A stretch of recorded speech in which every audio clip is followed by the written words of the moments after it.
बात सुनिए। 19 जब जीबी पंत चीफ मिनिस्टर थे तो उस जगह पर 500 साल तक मुसलमान नमाजें पढ़े। कांग्रेस के जीबी पंत मुख्यमंत्री थे, रात के अंधेरे में उसमें मूर्तियां रख दी गई। मेरी मस्जिद थी, है और रहेगी। उन्होंने मूर्तियां नहीं निकाले। और फिर वहाँ पे कलेक्टर थे जिनका नाम था नायर साहब मस्जिद बंद करा के वहाँ पर पूजा शुरू कर दिए। और 1950s में नायर साहब जनसंघ के पहले मेंबर ऑफ पार्लियामेंट बने। फिर 1986 में लॉक्स खोले गए, बगैर मुसलमानों को सुने। बूटा सिंह शिलान्यास कर दिए। 6 दिसंबर 1992 को सुप्रीम कोर्ट को ये वादा करके बीजेपी संघ परिवार बाबरी मस्जिद को डिमोलिश कर दिए, शहीद कर दिए। और बीजेपी के पास ये मुद्दा कब आया आपको मालूम? आप लोग मालूम बीजेपी कब उठाई? 1989 में पालनपुर में बीजेपी रेजोल्यूशन पास करी। विश्व हिंदू परिषद जब फॉर्म हुई, जब तो राम मंदिर नहीं था। महात्मा गांधी बोले क्या?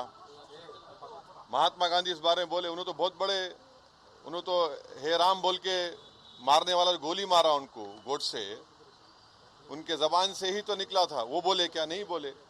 तो ये पूरा एक सिस्टमेटिक तरीके से भारत के मुसलमानों से ये बाबरी मस्जिद को छीन लिया गया। सुप्रीम कोर्ट का यकीनन फैसला है। सुप्रीम कोर्ट हमारे मुल्क की आखिरी एपेक्स कोर्ट है। टाइटल सूट था, तो टाइटल सूट में सुप्रीम कोर्ट ने ये कह दिया कि फेथ की बुनियाद पर हम ये जगह मुसलमानों को नहीं दे सकते। सुप्रीम कोर्ट ये भी कह दिया कि वहाँ पर मंदिर को तोड़कर मस्जिद नहीं बनाई गई। ये सुप्रीम कोर्ट ने कहा उस जजमेंट में। और मैंने सुप्रीम कोर्ट के जजमेंट आने के बाद ये रिएक्शन आपको मीडिया को दिया था कि एक सुप्रीम कोर्ट के रिटायर्ड चीफ जस्टिस थे, उनका नाम जस्टिस JS वर्मा नाम था। उन्होंने सुप्रीम कोर्ट के बारे में कहा था कि supreme court is supreme but not infallible. ये उन्होंने कहा था, मैं फिर से कह रहा हूँ। और मैंने उस वक्त ये कहा था कि ये जजमेंट आने के बाद ऐसे कई मुद्दे खुल जाएंगे, जिसको अंग्रेजी में बोलते हैं Pandora box will be open. और आज आप देख रहे हैं कि हर जगह पर संघ परिवार जाकर ये बोलता है कि नहीं, यहाँ पर मस्जिद नहीं थी। ये मेरा मानना है, ये मेरा बोलना है, हम ये बोल रहे हैं। अगर जीबी पंत मूर्तियां हटा देते तो क्या आज ये दिन देखना पड़ता हमारे को? अगर 1986 में ताले नहीं खोले जाते तो क्या आज ये दिन आता? क्या अगर 6 दिसंबर को बाबरी मस्जिद डेमोलिशन नहीं होता तो क्या ये दिन देखना पड़ता?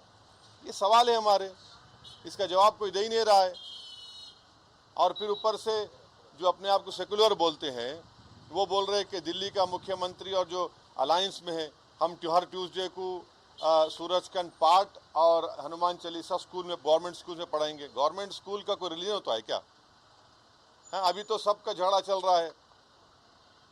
क्या झगड़ा है ये? झगड़ा क्या है? अगर मोदी नहीं रहते तो हम भी चले जाते। हम उन सब से पूछ रहे कि बताओ, ये जो मैं बातें कर रहा हूँ, 3 इंपॉर्टेंट इंसिडेंट्स बोल रहा हूँ। जीबी पंत जब चीफ मिनिस्टर थे 1986, 6 दिसंबर 1992, इस पर क्या बोलना है आप लोगों का? बोलो। कोई नहीं बोलता। इसलिए नहीं बोलता क्योंकि सबको मेजॉरिटी कम्युनिटी के वोट्स को हासिल करने का झगड़ा है। और नरेंद्र मोदी ये काम करके मेजॉरिटी वोट्स को कंसोलिडेट करना चाहते हैं। और इससे एक पैगाम दे रहे हैं भारत के मुसलमानों के कि आपका भारत की पॉलिटिक्स में आपका क्या मुकाम है, आपकी प्लेस क्या है, ये बताया जा रहा है। बस, थैंक यू।